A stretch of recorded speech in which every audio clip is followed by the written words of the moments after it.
Agora vamos todos de pé abrir a Bíblia no Evangelho segundo Mateus, no capítulo número 25. Evangelho segundo Mateus, capítulo 25.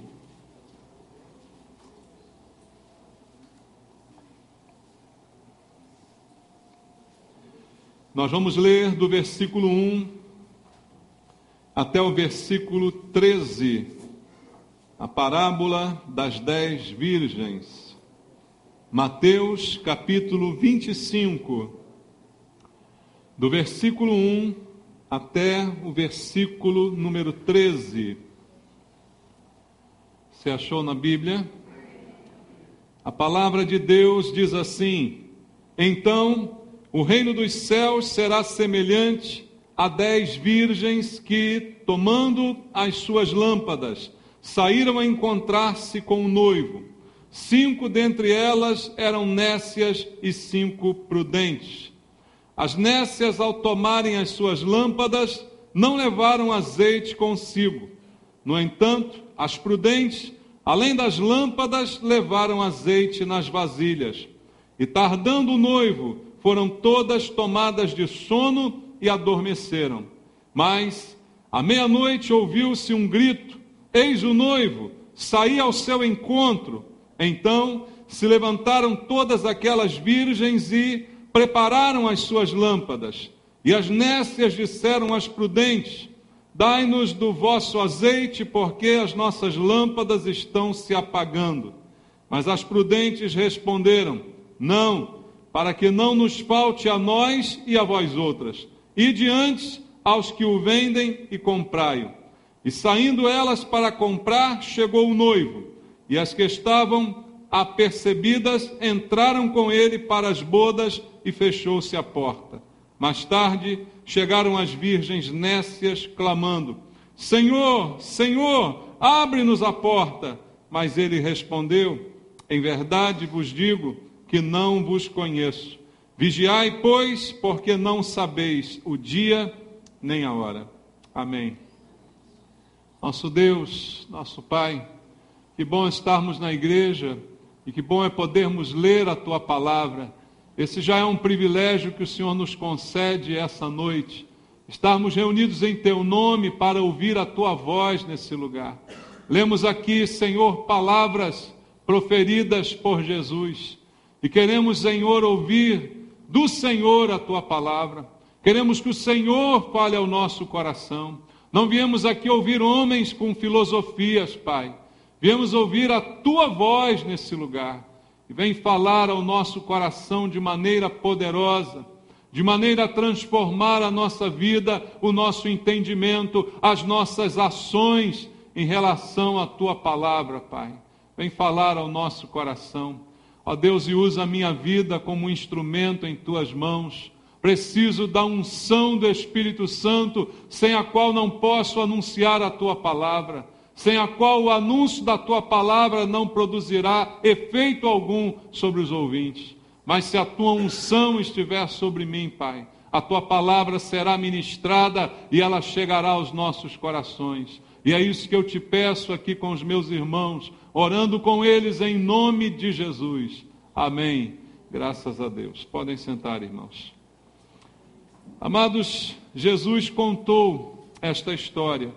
É claro que não é uma história real, é uma parábola, é uma história que Jesus costumava contar. Jesus falou muitas vezes por parábolas, trazendo verdades, trazendo conceitos muito importantes para os ouvintes. E através de parábolas, Jesus usava situações do dia a dia que mostravam a verdade que ele queria revelar aos seus ouvintes. E essa história foi contada por Jesus. E ele diz que assim é o reino de Deus. O versículo número 1 diz assim: Então o reino dos céus será semelhante a 10 virgens que, tomando as suas lâmpadas, saíram a encontrar-se com o noivo. Veja como Jesus afirma que esta história se assemelha ao desenrolar do reino de Deus. Ele diz que o reino de Deus é semelhante ao que aconteceu com estas 10 personagens descritas aqui nesta história. O reino de Deus, Jesus está dizendo, ele é dessa forma, ele é dessa maneira. Ele se estabelece, mas acontece nele, durante ele, as coisas que aqui estão descritas. O reino de Deus, irmãos, é a era da igreja. Eu creio. Ao estabelecer a igreja, Jesus disse, as portas do inferno não prevalecerão contra a minha igreja. Eu creio que, de certa forma, Jesus está reinando em nós. Você crê nisso, irmãos? Nós, igreja, certamente somos o estabelecimento do reino de Deus, mas isso não inviabiliza o reino milenar que a Bíblia diz ainda está para se cumprir, não é? Alguns têm uma visão errada a respeito dessas coisas, mas eu creio que a igreja certamente é o desenrolar do reino de Deus, que começou no momento em que Jesus se manifestou. Claro que Deus eternamente reina e sempre reinou e sempre reinará, mas a maneira visível do reino se manifestar foi através da igreja. Por isso Jesus está aqui afirmando que o reino dos céus será semelhante a estas virgens e começa então a contar esta história. As virgens simbolizam aqueles que hoje estão na igreja, que compõem a igreja do Senhor. E o noivo citado aqui é o próprio Senhor. A igreja é mencionada na Bíblia como a noiva de Cristo. A noiva de Cristo somos nós, o noivo é Cristo. E há um encontro futuro entre a noiva e o noivo. E esse encontro está ainda para acontecer. E Jesus, ao contar essa história, ele está se referindo a este encontro. As virgens simbolizadas aqui pelas pessoas que compõem a igreja, que estão aguardando a volta do noivo. Como igreja, será que nós estamos aguardando a volta do noivo, irmãos? Porque esta às vezes também é uma passagem, uma palavra, uma teologia, uma doutrina, que hoje em dia pouco é ensinada nas igrejas. Parece que as igrejas de hoje não estão mais esperando o noivo. Elas estão querendo resolver tudo aqui e agora, não é? As igrejas hoje muitas vezes funcionam para dizer às pessoas como elas vão viver bem. E não querem falar para elas que elas estão esperando a volta de Jesus. Porque isso parece meio sem graça nos dias atuais. Mas a verdade é que a igreja do Senhor está esperando a volta de Jesus. A noiva está esperando a chegada do noivo. E essa é a doutrina que Jesus ensinou. Isso aqui saiu da boca de Jesus. Foi ele que falou estas palavras que aqui foram registradas. Então, nós estamos aguardando a volta do noivo. Mas, dentro da igreja, há uma diversidade de pessoas. Isso, qualquer igreja, em qualquer lugar e a qualquer tempo, a qualquer época. O próprio Senhor Jesus ensinou também, em outras passagens e através de outras parábolas, que na igreja você encontraria o joio e o trigo, você encontraria classes diferentes de pessoas nesse sentido espiritual, de pessoas que realmente são trigo, que produzem, e de pessoas que são joio, que atrapalham a produção do trigo. Jesus foi claro quando falou a respeito disso.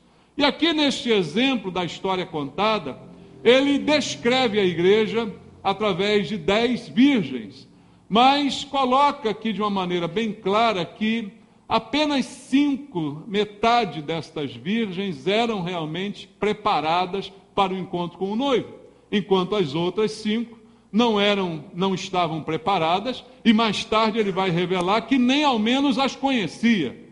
É o que está escrito aqui no texto que nós acabamos de ler. Então, amados, na igreja, joio e trigo convivem lado a lado. E o próprio Jesus ensinou que será assim até a consumação de tudo, até o cumprimento de todas as coisas. O joio não será arrancado agora. Por mais que hoje o nosso trabalho, até como pastor, como aquele que ensina, é de alguma maneira transformar joio em trigo. Porque ainda há tempo do joio se transformar em trigo. Amém, irmãos? Por quê? Ainda não está decidido. Você ainda tem oportunidade, todos ainda têm oportunidade de serem salvos. Então o joio, ainda hoje, pode se transformar em trigo. Mas, mesmo assim, é ilusão pensar que todo joio vai virar trigo. Porque no final, Jesus disse explicitamente que haverá a separação entre o joio e o trigo. Mas a verdade é que passagens como essa indicam que hoje joio e trigo convivem dentro da igreja, da noiva que espera pelo noivo. Joio e trigo esperam juntos pelo noivo. Agora, essa história também é uma boa ilustração da diferença que há entre o joio e o trigo. Porque essa diferença não é aparente. Se a gente for olhar um para o rosto do outro, ninguém vai conseguir dizer aqui se você tem rosto de trigo ou de joio. Olha para o seu irmão e dá uma olhadinha para ele. Dá para ver se ele tem cara de trigo? Dá para ver pela cara se ele tem cara de joio? Meu irmão, pela cara a gente não vê nada. Tem até um ditado no mundo que diz que quem vê cara não vê coração, né? A Bíblia está repleta de ensinamento para a gente que diz que as aparências enganam e que nós não podemos julgar pelas aparências. Então, não é a diferença física, não é a aparência do corpo, do rosto, não é nada disso que vai dizer para nós quem é joio e quem é trigo. Agora, uma passagem como essa vai ilustrar para nós as características de um grupo e de outro. Uma parábola como essa que Jesus contou, certamente vai ilustrar muito bem qual a diferença entre o joio e o trigo. Não é na roupa, não é no cabelo, não é no rosto. A diferença, ela é muito mais profunda. E Jesus está aqui ensinando isso aqui para nós. Na parábola, toda a parábola de Jesus tem símbolos. Símbolos que querem dizer alguma coisa e que nós precisamos entender. Nessa parábola também há alguns símbolos. Em primeiro lugar, no próprio versículo inicial, diz assim a Bíblia: então, o reino dos céus será semelhante a 10 virgens que, tomando as suas lâmpadas, saíram a encontrar-se com o noivo. 10 virgens com lâmpadas na mão. Lâmpadas é o primeiro símbolo aqui. O que significa esta lâmpada? Lâmpada serve para quê? Para produzir luz, para iluminar. Não era certamente aquela lâmpada inventada por Thomas Edison naquela época, né? Não era lâmpada elétrica, mas era uma lâmpada que tinha a mesma função, trazer luz no ambiente aonde ela fosse colocada. E cada uma dessas virgens tinha uma lâmpada em suas mãos. Vamos ver o que diz a Bíblia em Mateus 5,14. Um pouquinho atrás, aí no Evangelho segundo Mateus, no capítulo 5, no versículo 14. Jesus diz para os discípulos: vós sois o quê? A luz do mundo. Não se pode esconder a cidade edificada sobre um monte. Veja, Jesus diz que todo discípulo deve ter luz, deve ser luz. Ele disse para nós, cristãos: vocês são a luz do mundo. Luz serve para quê? Para iluminar. As virgens estão com lâmpadas na mão. Eu creio que essa lâmpada representa a vida pessoal de cada uma delas. A nossa luz é a nossa vida. Aquilo que brilha em nós, aquilo que é percebido pelos outros, que não está na nossa aparência, porque Jesus não está falando do brilho das luzes desse mundo, do brilho dos holofotes, dos flashes, das máquinas fotográficas, não. Ele está falando do brilho interior, da luz que há em nós, que foi dada por Ele, porque Ele é a luz. Ele colocou essa luz em nós para que essa luz apareça. Então as lâmpadas simbolizam a nossa vida pessoal, que precisa brilhar através do nosso testemunho. Veja o versículo 16 de Mateus 5. Ele diz assim: assim brilhe também a vossa luz, aonde? Diante dos homens, para que vejam as vossas boas obras e glorifiquem o vosso Pai que está nos céus. Esse versículo explica muito bem o que é essa luz. Veja, não é um holofote sobre a sua vida: eu sou uma estrela, superstar, olhem para mim. Não, não é isso. A luz, ela que existe em nós, dada por Jesus, faz com que nós venhamos a produzir boas obras. E as nossas boas obras serão evidenciadas através do nosso proceder, do nosso comportamento.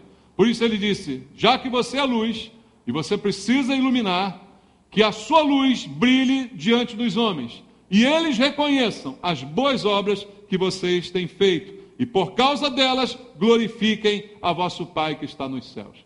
Veja como é a questão da luz, irmãos. A luz que há em nós é para que Deus seja glorificado. Não é para aprontar para nós, não é um holofote, igual quando entra um artista no palco, né? E o iluminador joga aquele foco de luz em cima dele e todo mundo aplaude.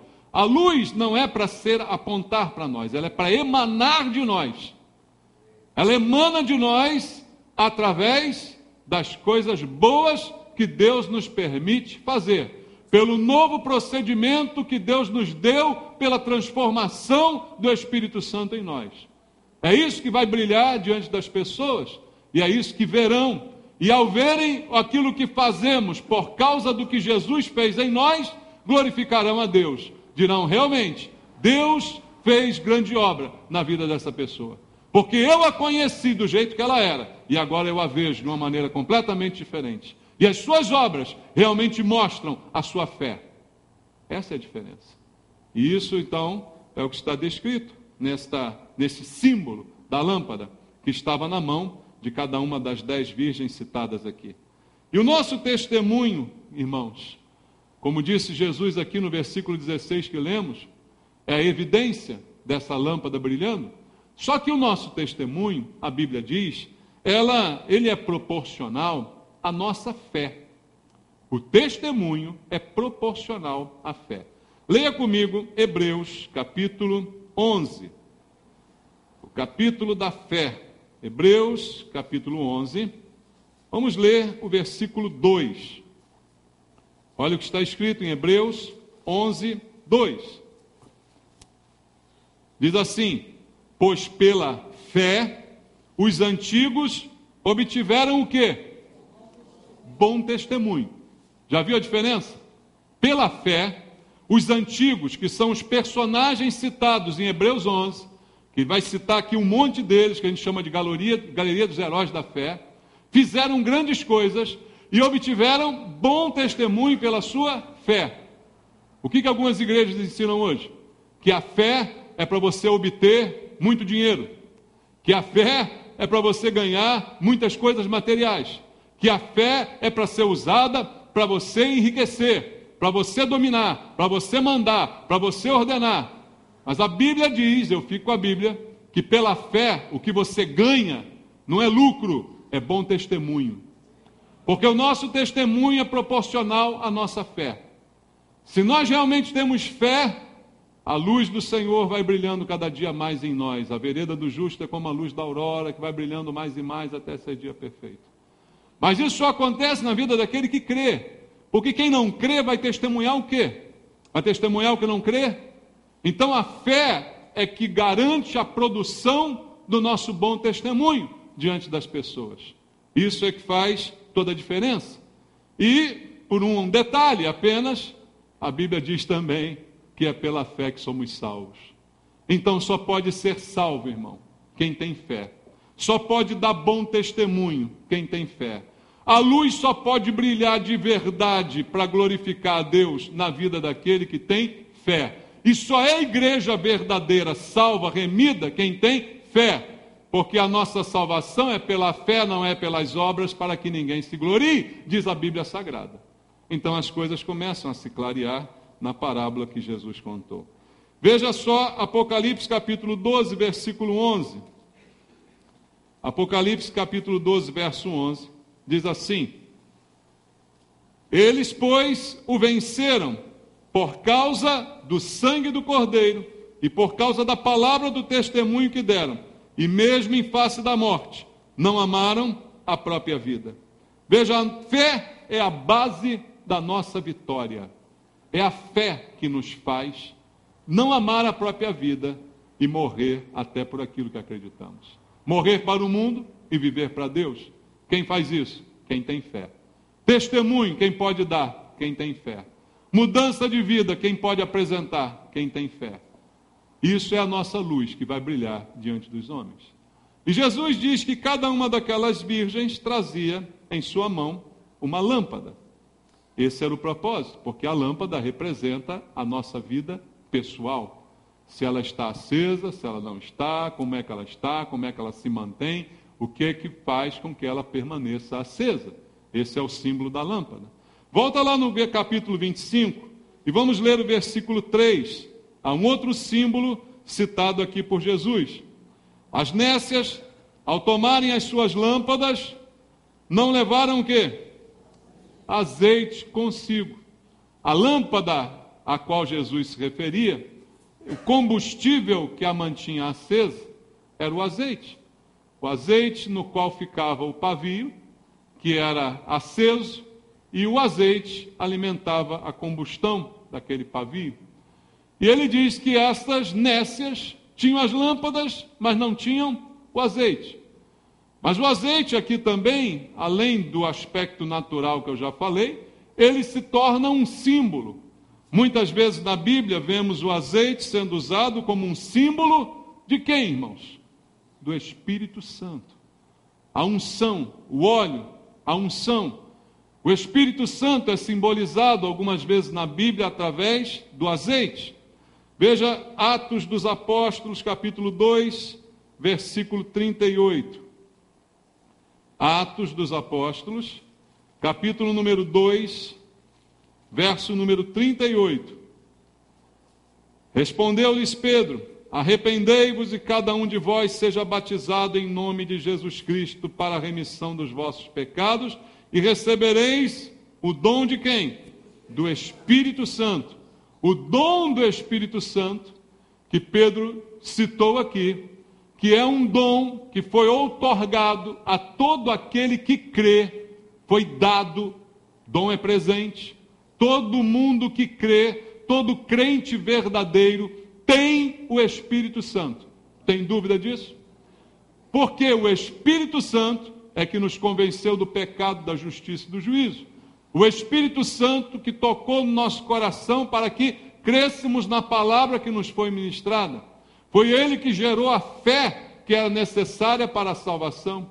Foi Ele que gerou o conflito dentro de nós para que nós nos rendêssemos a Cristo. Então, todo crente genuíno tem o Espírito Santo. Não há como uma pessoa ser cristã se ela não tem o Espírito Santo. O próprio Jesus ensinou isso, ele disse que o Espírito da verdade, o mundo não pode receber, porque o mundo não o conhece. Mas você não é um mundo, você é um filho de Deus. Então você tem o Espírito Santo em você. Ele foi dado como um presente a você.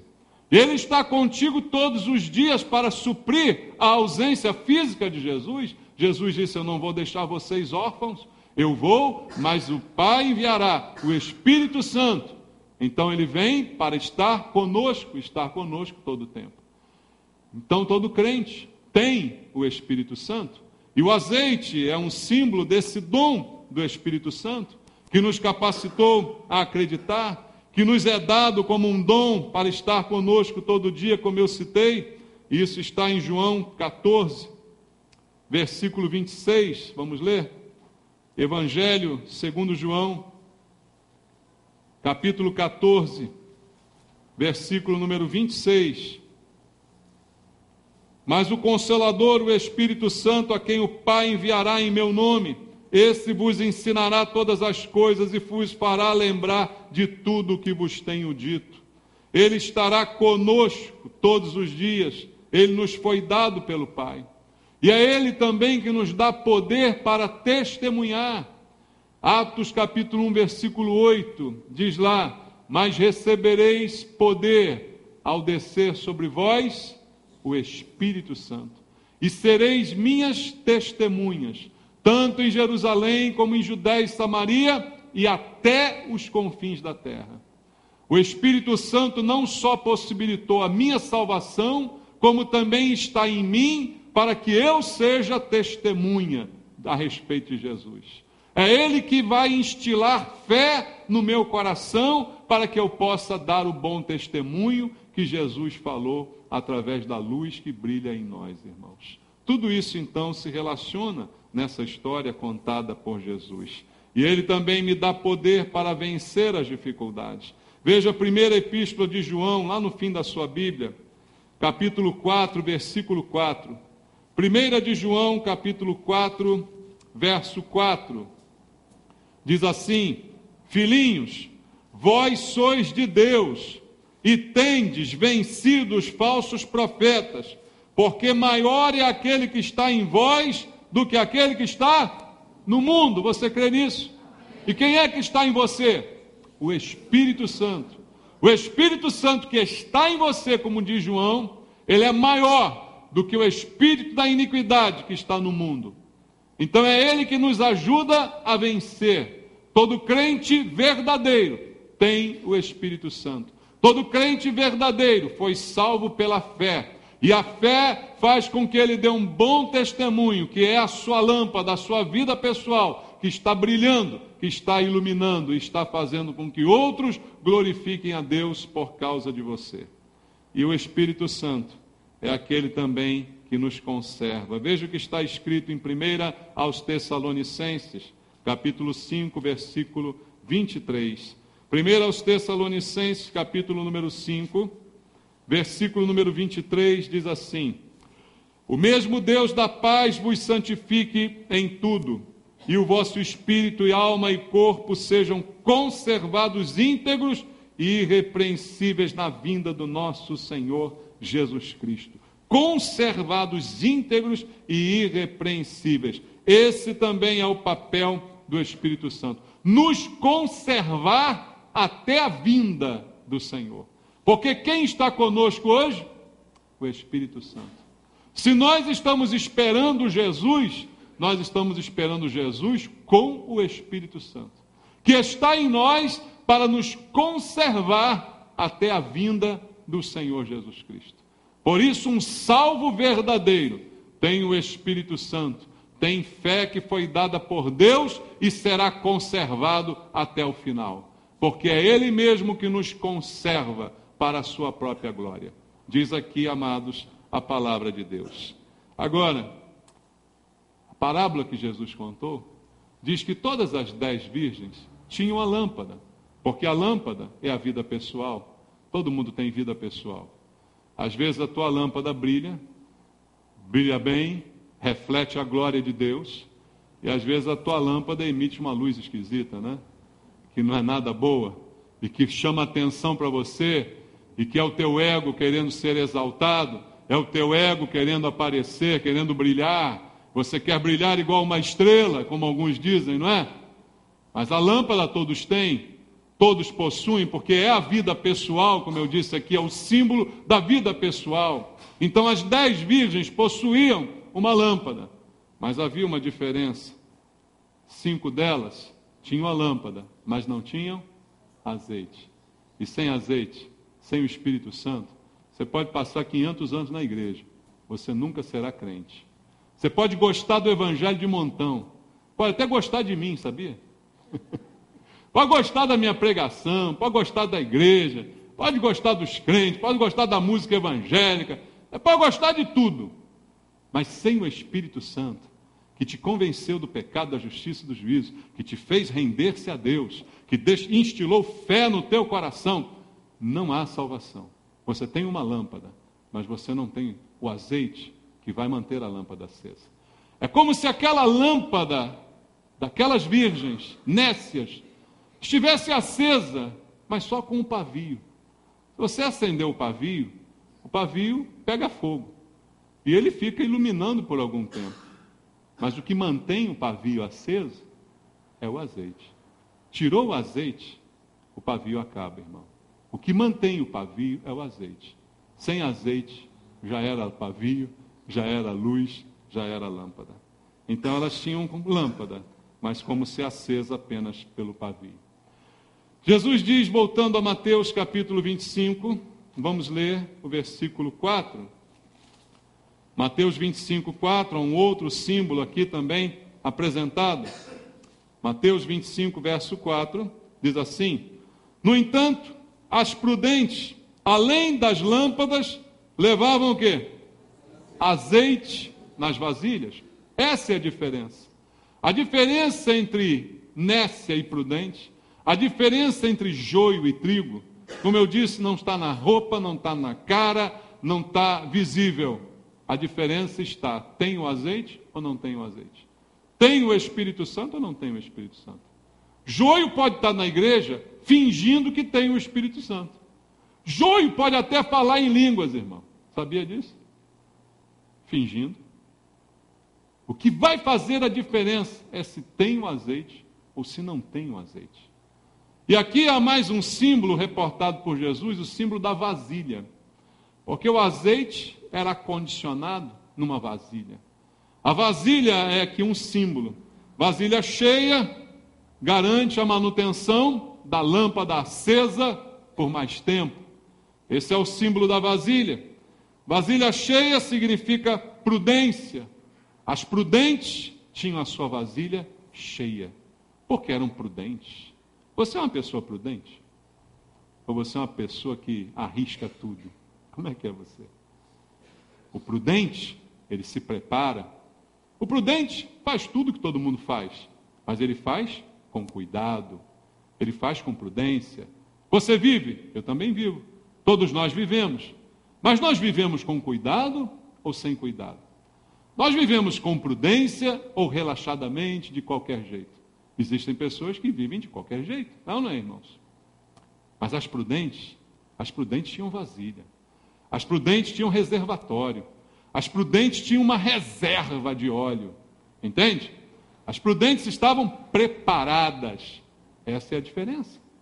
As prudentes estavam prontas, preparadas para o tempo que fosse necessário, porque a vasilha estava cheia de azeite.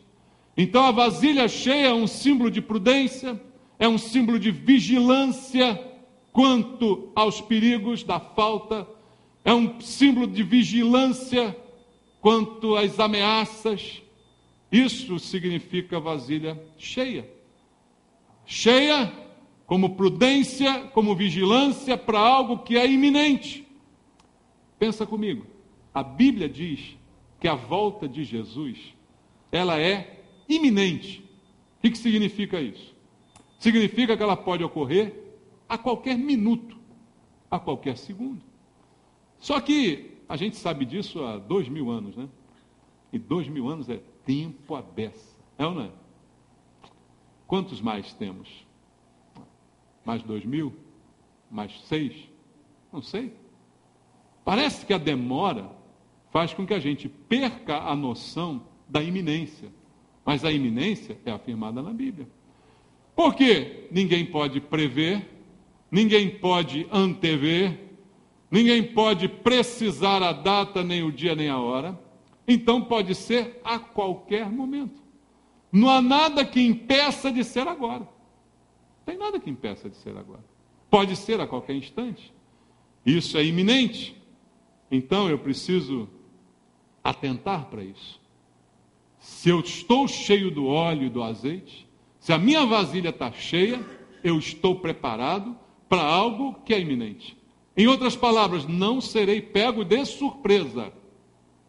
As nécias não tinham vasilha e nem tinham azeite. As nécias são pegas de surpresa. É isso que a parábola também está aqui nos ensinando. Vasilha cheia, irmãos, é obediência à palavra de Deus. Porque há uma outra coisa que isto simboliza e que eu quero ilustrar para você. Abra sua Bíblia em Efésios, capítulo 5, versículo 18. Vamos entender uma diferença muito importante aqui. Efésios, capítulo 5, verso 18. Diz assim: E não vos embriagueis com vinho, no qual há dissolução, mas enchei-vos do Espírito. Eu disse ainda há pouquinho que todo crente tem o Espírito Santo. É verdade? Eu creio, está na Bíblia, eu acredito. Todo crente, qualquer um, é crente, é de verdade, não é brincalhão, não é fanfarrão, não é joio disfarçado, tem o Espírito Santo. Tem óleo, tem azeite, tem unção. Foi ungido por Deus, foi Deus quem ungiu, foi Deus que salvou. Então, é filho de Deus, tem azeite. Agora, Paulo sabia disso, cria nisso, pregou e ensinou isso. Mas agora, no Efésios 5,18, ele está dizendo: encha-se do Espírito. Olha, uma coisa é eu ter, outra coisa é eu ser cheio de. Entende? Cada crente tem, agora ser cheio é outra coisa.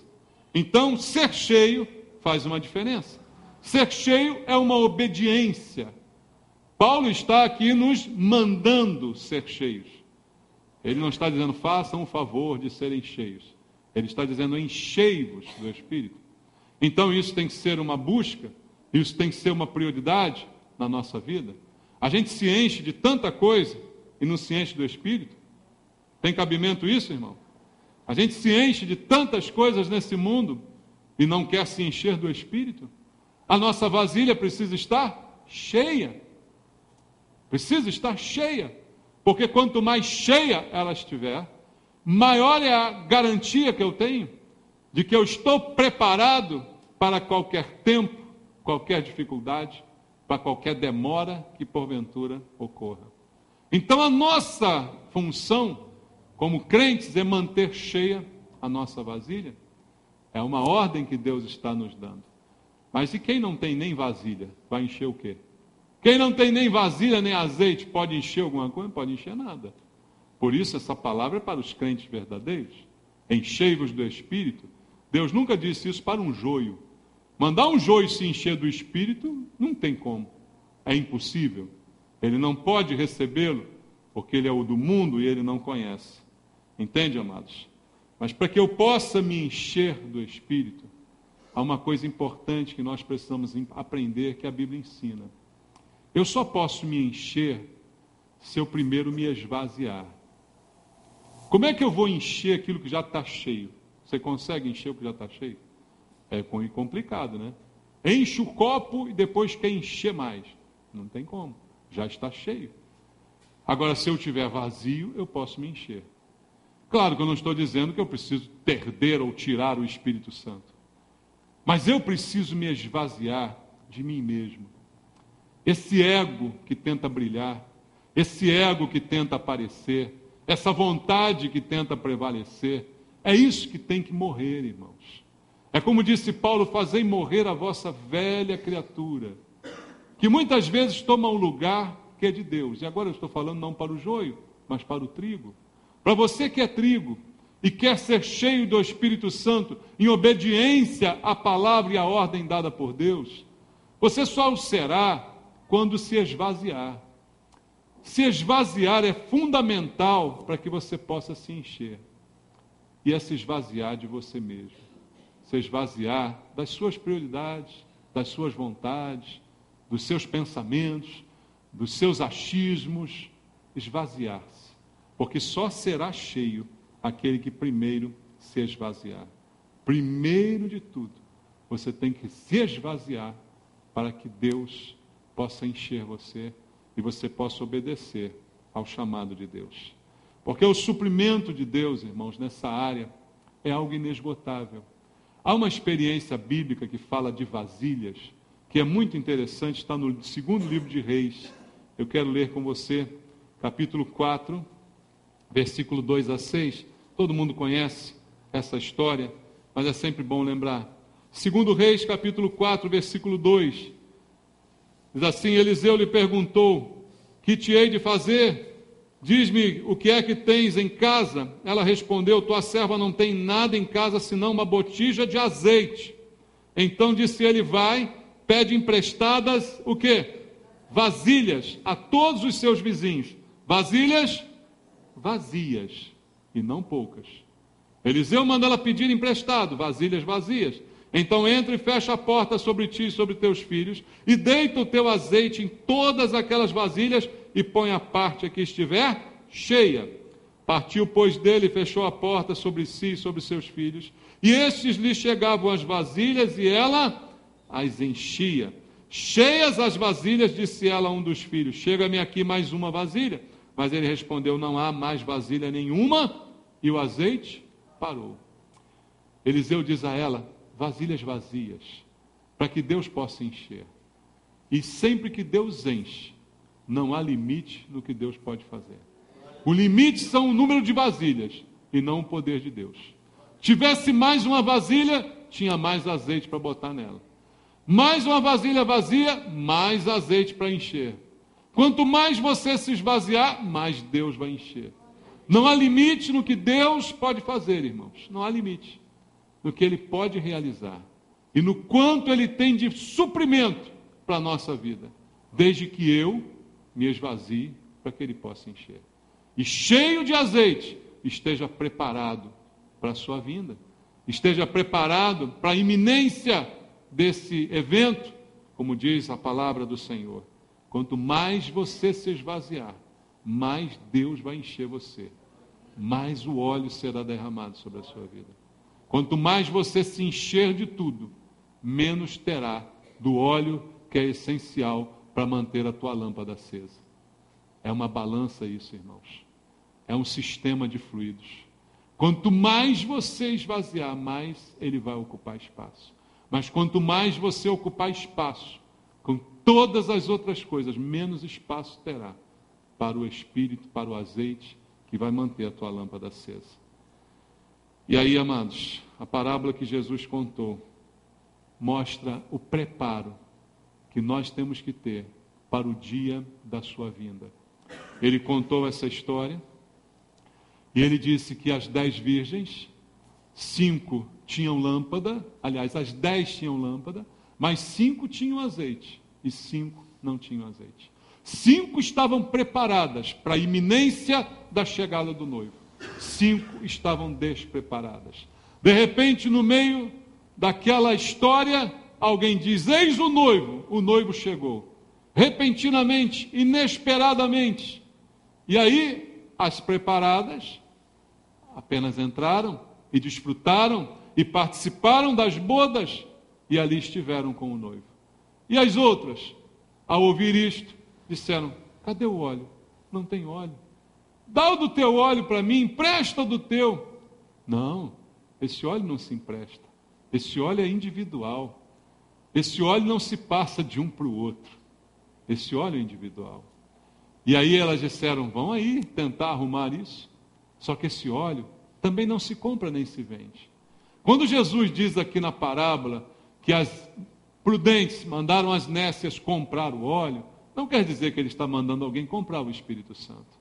Ele está apenas mostrando que a falta de preparo traz consequência. E agora é tarde. Tanto é que ao saírem elas para tentar encontrar o óleo, ao voltarem, a porta estava fechada.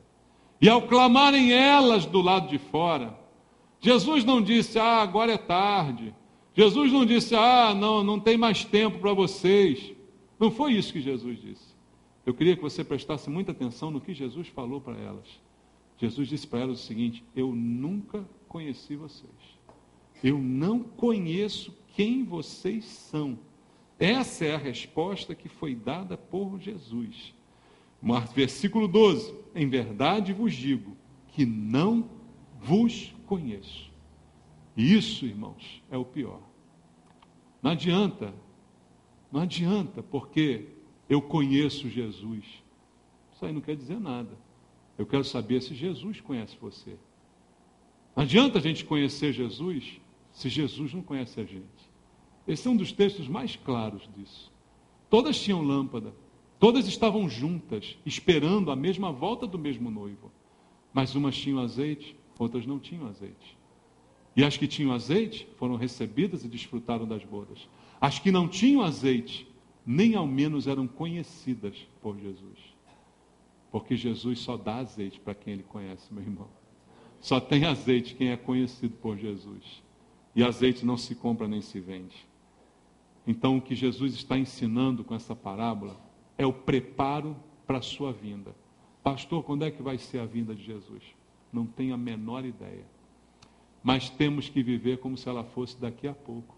Como se ela fosse agora. É assim que a gente tem que viver? Então, a gente tem que estar preparado.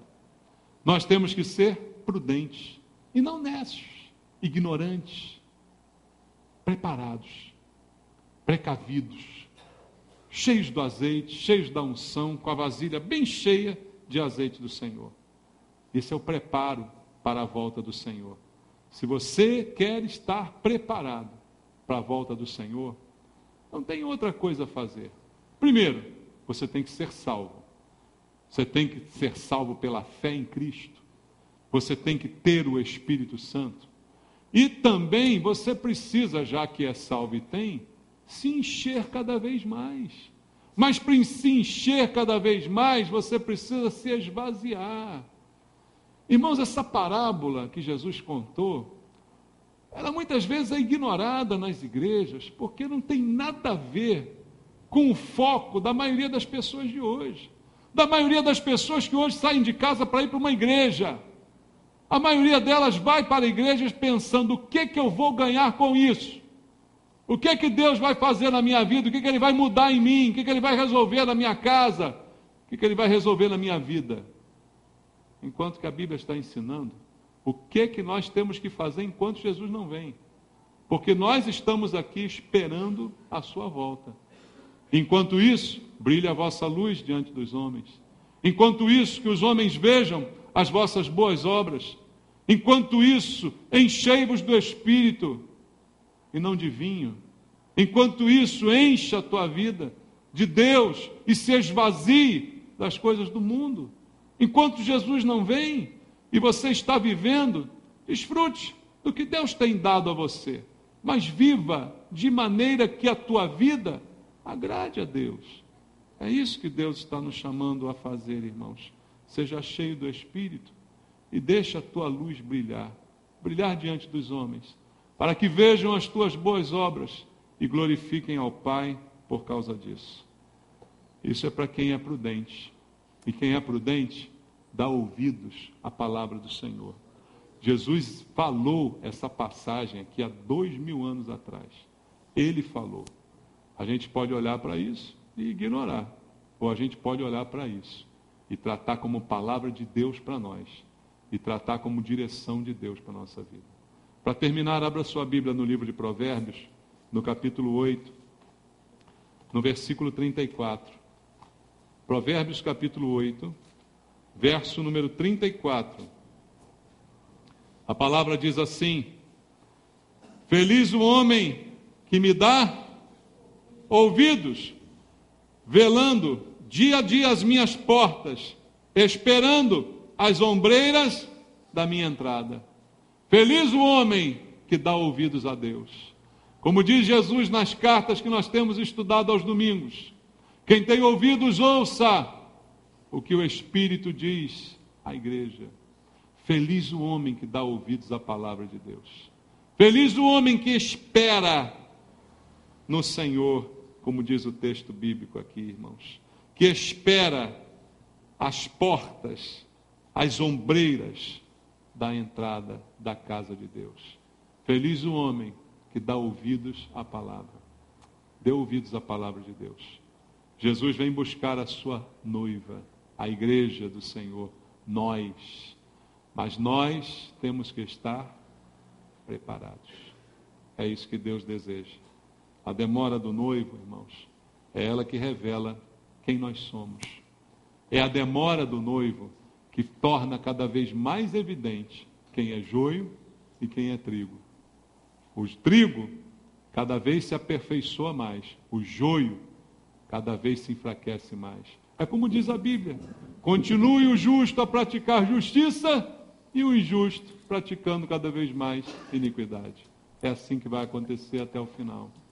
A demora do noivo, ela mostra quem nós somos, irmãos.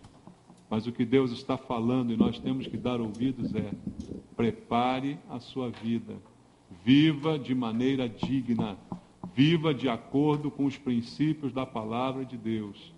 Para que quando o noivo voltar, você esteja preparado para imediatamente estar com ele na alegria das bodas. Não adianta estar na igreja, irmão. Estar na igreja não é garantia de nada. Não é garantia de nada. Garantia é o Espírito Santo dentro do teu coração. A Bíblia diz: ele é o penhor da nossa herança. Penhor é garantia. O Espírito Santo nos foi dado como penhor da nossa herança. Ele é a garantia de que nós vamos ver Jesus. Amém? Que Deus abençoe você em nome de Jesus. Vamos louvar ao Senhor essa noite. Vamos cantar e dizer, num ato de fé, eu estou preparado. Você vai cantar essa música essa noite?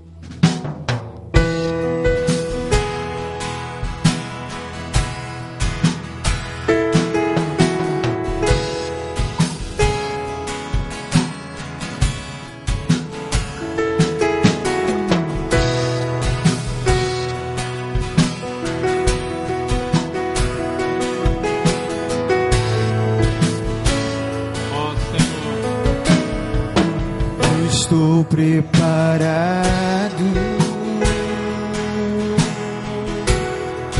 com os olhos no alto,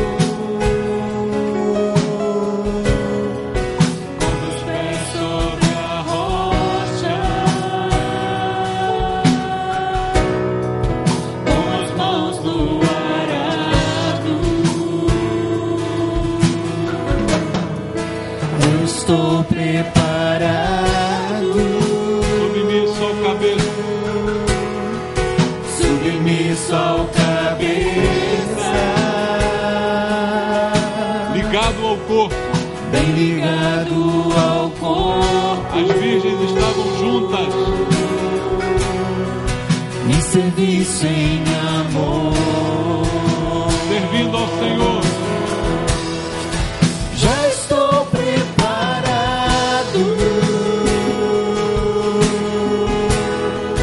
pois eu não sei o dia, nem sei a hora em que vem meu Senhor. Já estou preparado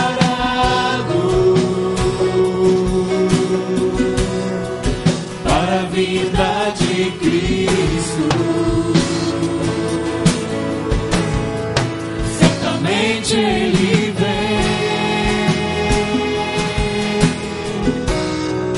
Esse cedo Ele vem. Senhor, nós cremos na Tua palavra, Pai. Nós cremos, Senhor, em tudo aquilo que foi dito na Bíblia Sagrada, em tudo que saiu da Tua boca para a nossa vida. Feliz é o homem que dá ouvidos à Tua voz. Feliz é o homem que dá ouvidos à Tua palavra e que espera o cumprimento das Tuas promessas. Meu Deus, nesse mundo em que ninguém mais quer esperar nada, nós esperamos a Tua vinda, mas preparados, cheios de azeite, cheios de suprimento que o Senhor mesmo tem nos dado, Pai. E unidos como igreja, as virgens estavam juntas. Precisamos estar ligados ao corpo. Quem é de Deus está ligado ao corpo. Quem é de Deus não é satélite, está ligado, está perto, está dentro da igreja. Lugar de crente é na igreja.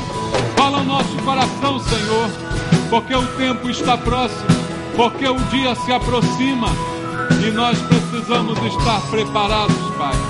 Há muito joio no meio do trigo, que o joio desperte, Senhor, para a necessidade de se entregar e de se render, para que também tenham o Espírito Santo e possam dele se encher. Pai, em nome de Jesus, cuida da igreja, cuida de nós, continua falando ao nosso coração, continua mudando o nosso comportamento, a nossa vida, para que as boas obras sejam produzidas, para que o Teu nome seja glorificado através de nós. Senhor, fala a igreja mais do que eu pude falar. Fala pelo Espírito Santo a cada um dos meus irmãos. Fala naquilo em que precisamos mudar, Senhor. Fala naquilo que precisamos consertar na nossa vida, Pai. Fala conosco, incomoda o nosso coração. Queremos ser incomodados pelo Espírito Santo essa noite. Não queremos conforto, queremos incômodo, Senhor, porque é o incômodo que nos faz mudar, Pai. Incomoda o coração dos irmãos que aqui estão essa noite, Pai. Em nome de Jesus, fala conosco. Queremos ouvir a Tua voz. Fala conosco, Pai, em nome de Jesus. Deus abençoe a igreja. Vamos louvar ao Senhor, irmãos. Diga, eu estou preparado. Não amando ao mundo,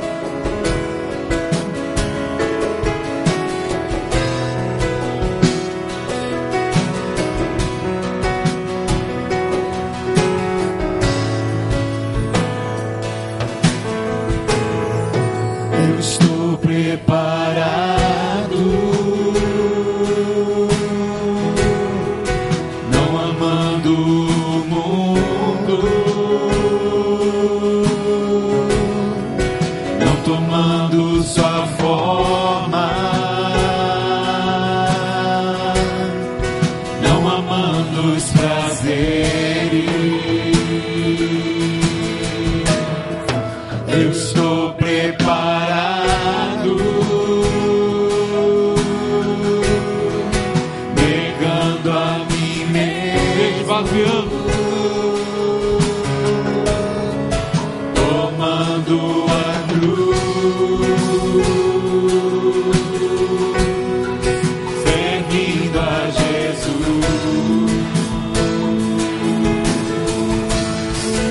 Já estou preparado, pois eu não sei o dia, nem sei a hora em que vem meu Senhor. Já estou preparado para a vinda de Cristo. Ele vem, Certamente Ele vem. Esse cedo Ele vem. Certamente Ele vem. Ele vem. Esse cedo Ele vem. Certamente Ele vem. vem, Senhor. Esse cedo Ele vem.